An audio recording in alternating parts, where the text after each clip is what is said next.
Hello, welcome to Nerdscapades. I'm Jess. And I'm Matt. And today we're going to be talking about the first chapter and the first part of our 22-ish part series of the Silmarillion.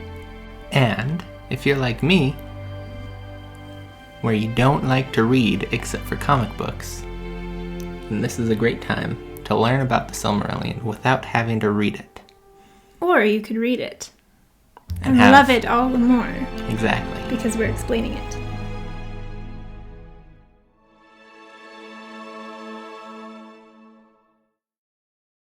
So that actually brings me to my first point about the Silmarillion, being that it's only like a high school reading level, but it is so slow and dry that people struggle to get through it. They get through like maybe the first chapter without understanding a whole lot, and then they quit because it's just difficult. I feel like the Silmarillion is really geared towards people who enjoy mythos, world building, obviously people who are like very niche-y into Lord of the Rings and The Hobbit, and religion. It's very religious, as you'll see as we get into the first chapter. Okay. But do you have any questions before we get started? Let's see. Something exciting. Something exciting? No. No. I don't know. I don't know what to expect. I haven't ever Have you opened. heard anything about the Silmarillion before? I know that it goes really in depth. It's about the mysterious first age. So something that's important, first age being the beginning of time and where everything comes from. Yes, something that is important is the fact that Tolkien never actually intended this to be published.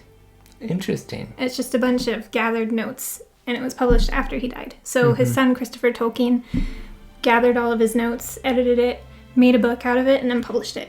So one of the reasons that it's really dry for people and really hard to follow is that it's basically just notes that Tolkien took in order to write the things that people would find interesting, like Lord of the Rings and The Hobbit.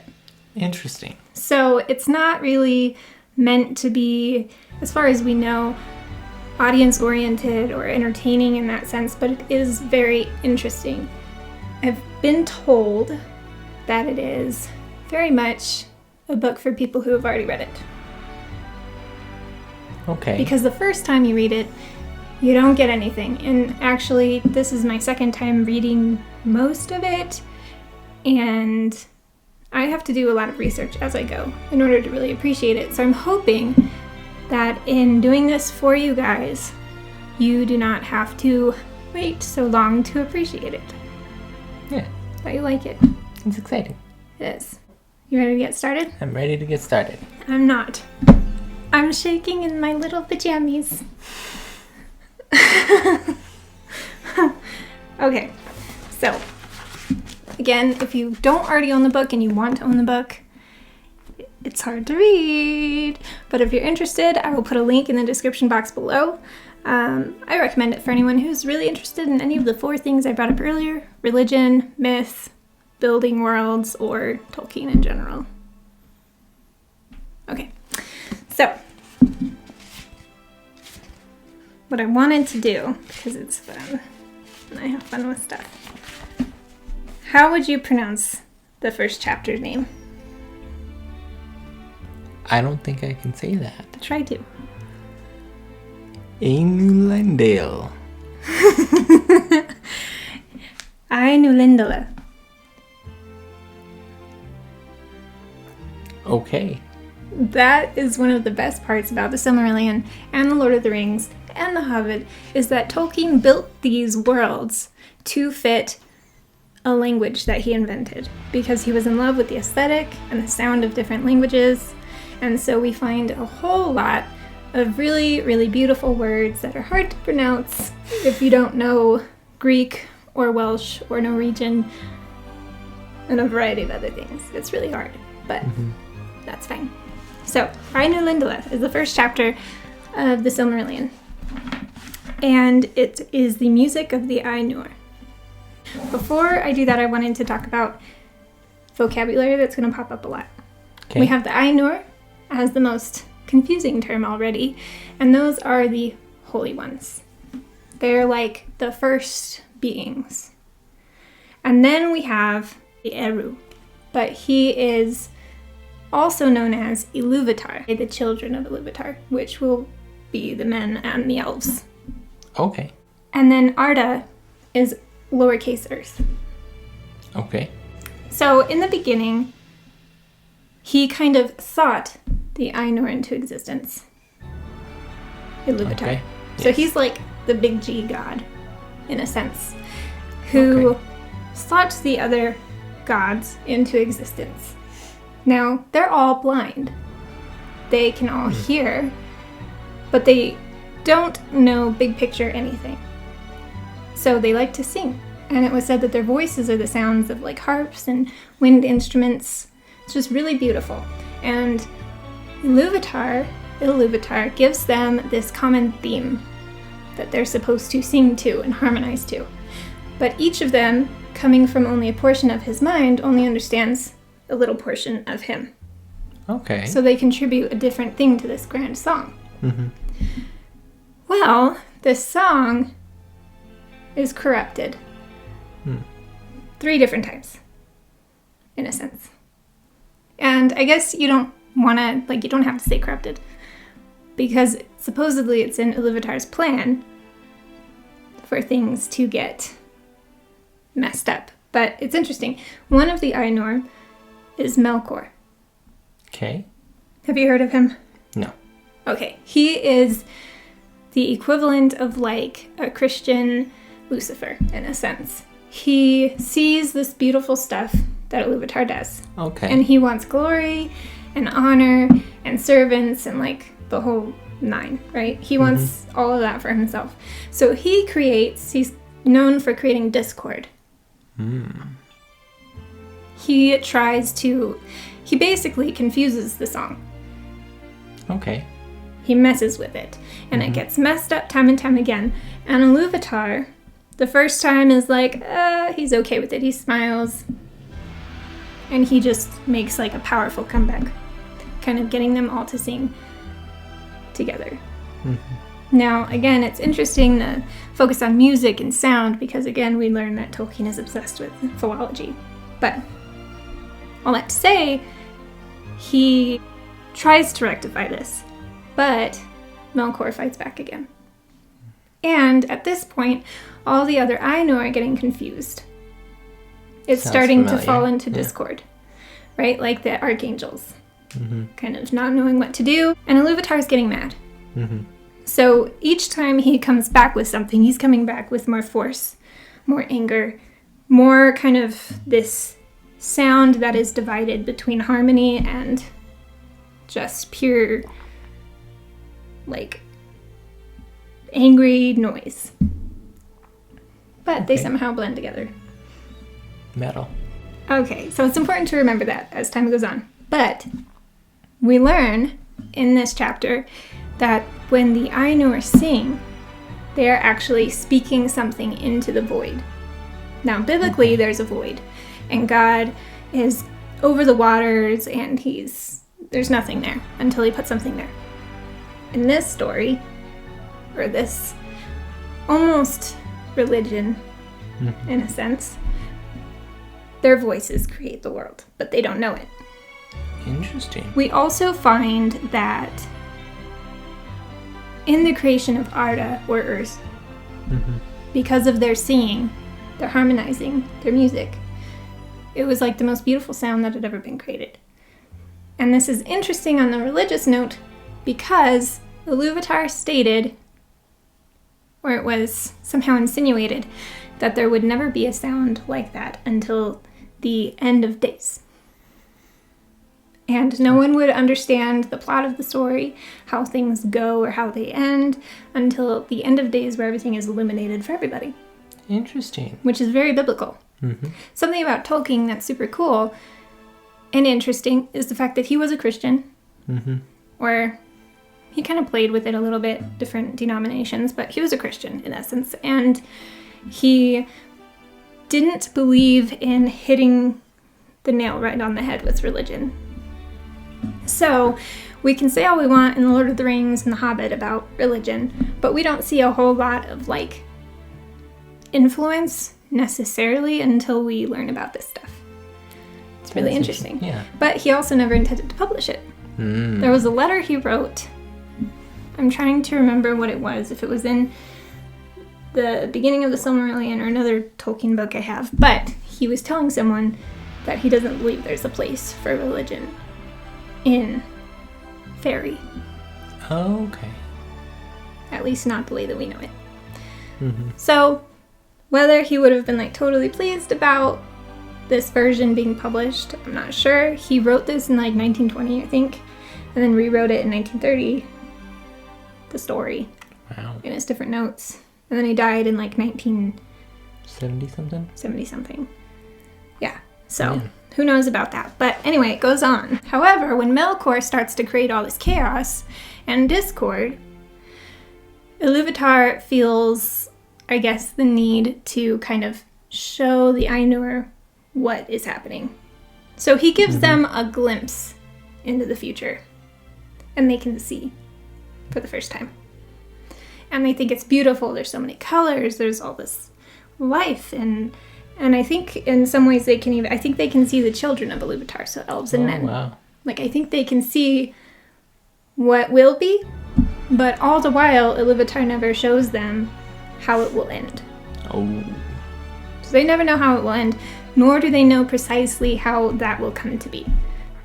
Okay. But they know that, because he discloses it to them, that their songs have helped contribute to different elements of this thing. Because they all had a different piece of his mind. So we find that some of them are like more related to, this is a little bit later on, but we find that some of them are more aimed towards water, some air, some earth. And they love it. They're obsessed with it.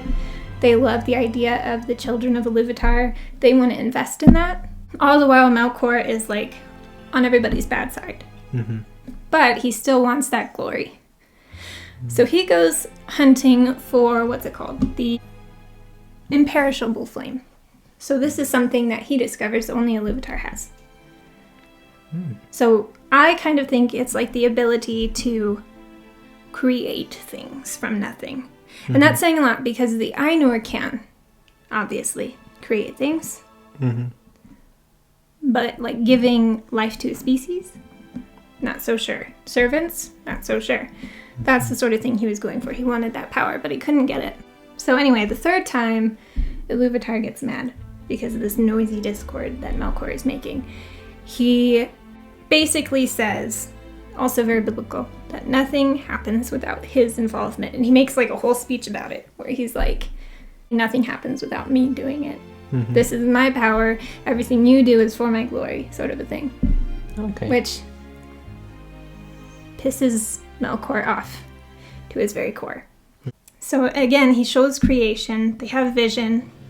After getting this vision of what is to come, Iluvatar promises the Ainur portions of this creation, in a sense. The glory, the people, the love, the gifts. And that makes Melkor really upset. He's even more jealous. It just keeps building up. Understandable. And he's not included in that necessarily, I think, because he's on the bad side here. Of all the different things that the Ainur saw, they cherished water the most. And it's said, and you'll see this reoccurring in Lord of the Rings, the kind of obsession with water that the elves have. The Ainur cherished water the most. And it is said that their music is heard in the water. Interesting. If nowhere else. But people tend to not be able to hear it. There are, like I said, different Ainur. The elves and the men? No, those are the children of Iluvatar. So you have Iluvatar as the beginning of everything. And somehow, based on his thoughts, he created the Ainur. The like, next in line. Like, they're still, they're what man would call gods. Okay. But not the chief god. Of them, there are different kinds. Like I said, they do different things, especially when we get to see creation. Okay. So they speak Arda into the void. It is in existence. And some of them wish to be a part of that. And Iluvatar perhaps out of kindness. Maybe this was part of his plan. But he says, okay, who of you ever wants to go, you can go down and be a part of it. But when you're a part of it, you give life to it. And its life is yours. So, like, this is part of the kind of obsession Tolkien has with illuminating the importance of, like, nature and the sanctity of different elements and things in the story, especially the elves. We'll get into that in just a second. But that's how that happens. You have different kinds, or different Ainur. You have Ulmo, and he is the one that's focused on water. He's the one that kind of deals with water. Okay. He's the one that somehow, without knowing what it looked like sang that into existence. Then you have Manwë. People say Manwë, it's Manwë, I believe. And he is like the air and the wind.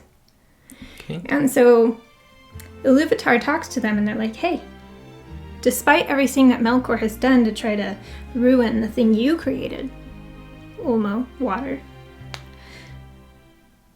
he's been unsuccessful. So he's kind of like, he kind of pits them against him in a sense. But he says, you know, Manwë, he's the air and the wind. When Melkor has burned the water, it evaporates. It doesn't say that exactly, but like it becomes part of the air and it rains. He said, and when he tries to cool it, it turns into snow. He's like, he's been unsuccessful. And so from the very beginning of time, we see that Manwë and Ulmo have an ally, an alliance with each other. And it's important to note that Manwë turns out to be the brother of Melkor. Really? Not like, you know, they're gods.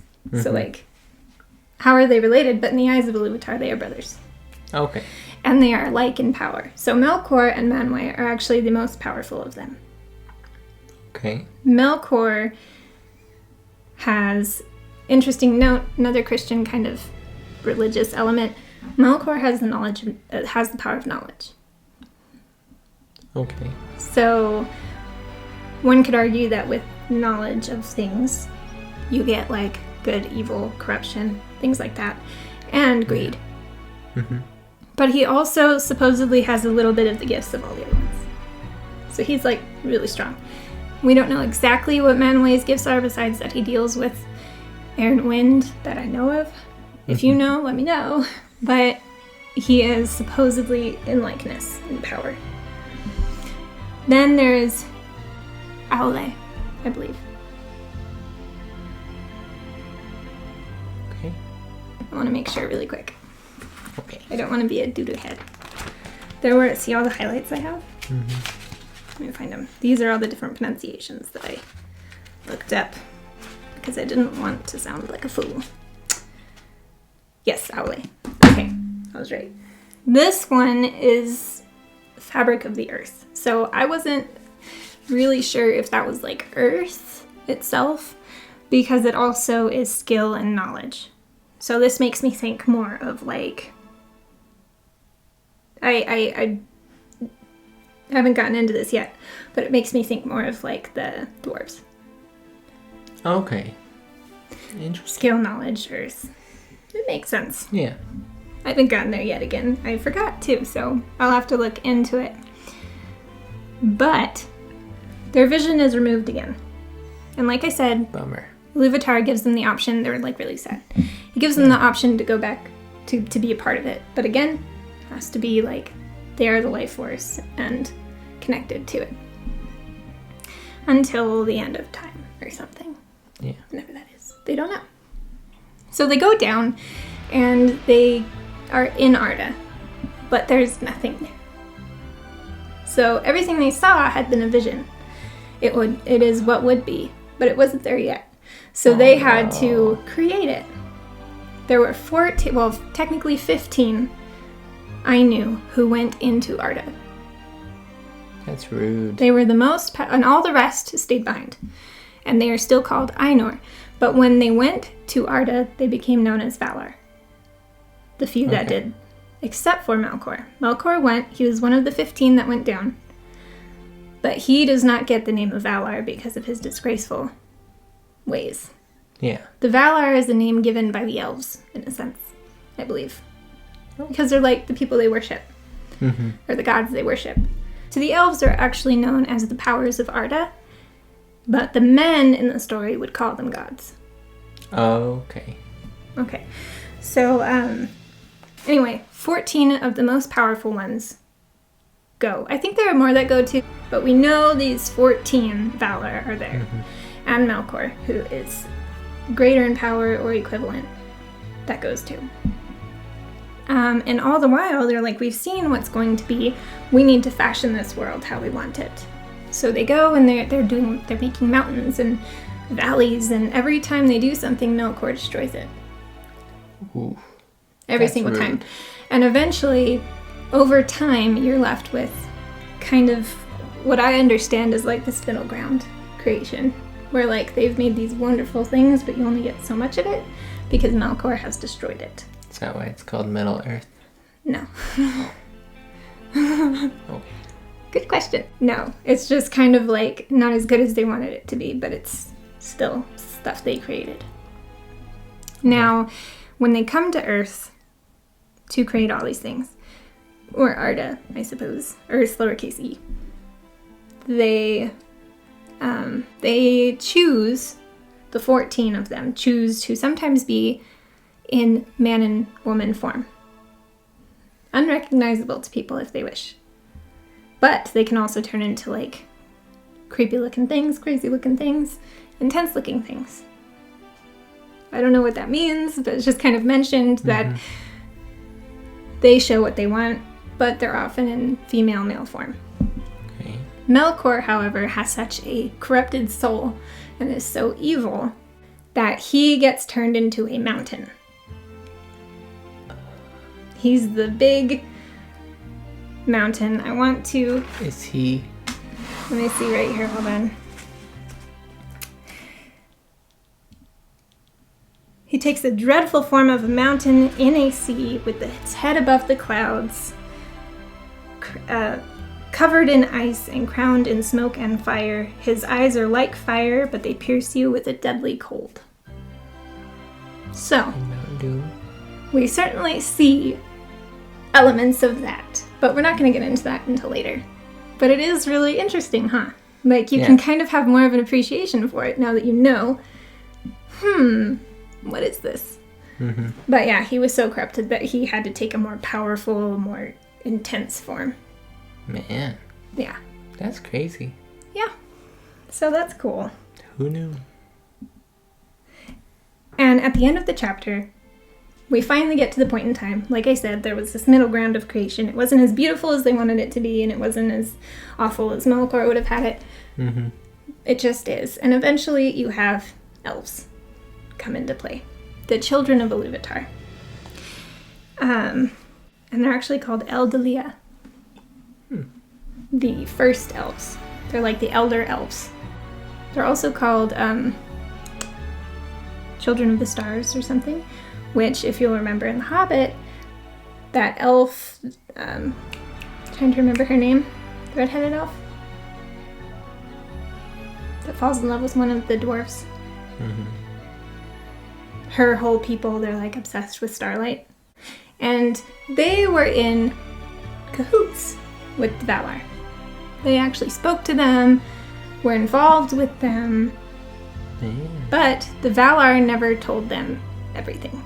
So they're still kind of limited in their knowledge, which is interesting to note. So they have like this intense worship-like relationship with them through time. So it's an interesting tie-in that we'll probably get into later, but that is pretty much the first chapter, and it is basically known as the creation story, like Genesis of Middle-earth. It's very interesting. So, Iluvatar is doing what he wills, right? He's just sitting back watching them, and I think he says he's going to watch them. But he doesn't do anything. The Valar do. Now, this is a part of next week, and I'll touch on this again. But I went kind of crazy doing my research.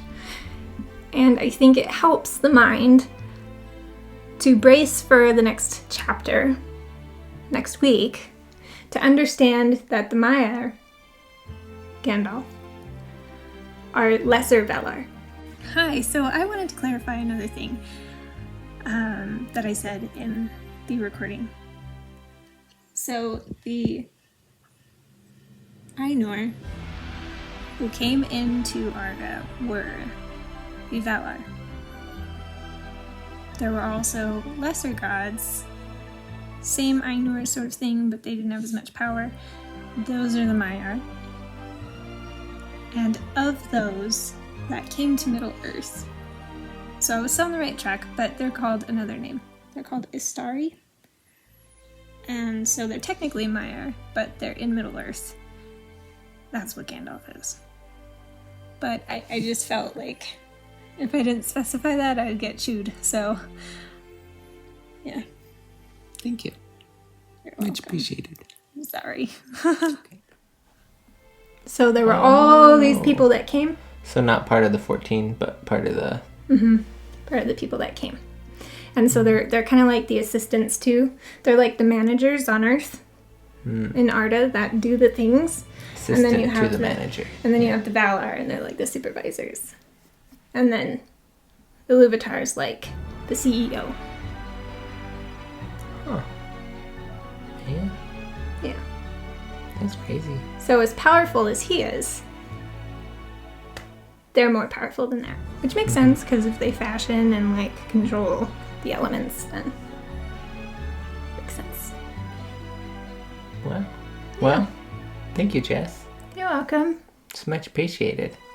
I hope that wasn't too bad. I did my best. I'm hoping to get more used to talking about this stuff, but it is what it is for the first chapter. I hope you enjoyed part 1. Before I let you go, Matt, did you have any other questions? I think you answered all of the ones that I was thinking in my head. I guess we still don't quite know any of the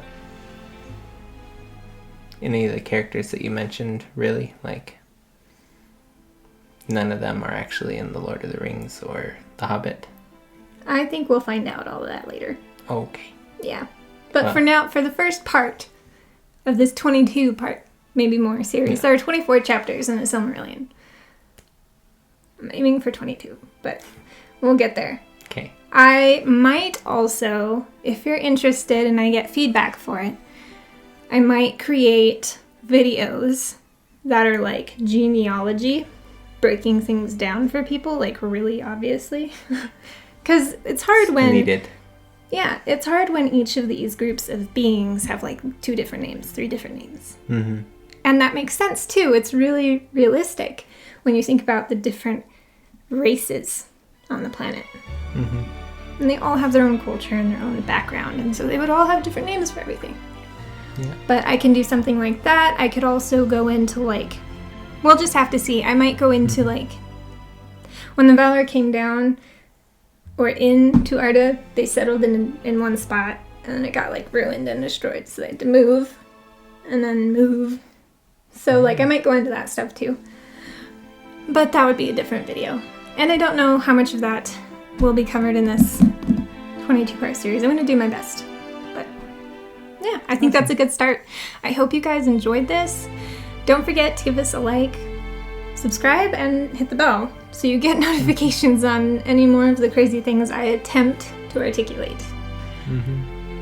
And stay in touch. Let me know what you thought of this, if you'd like more or less, whatever. Yeah. Awesome. Well, thank you. Bye. Bye.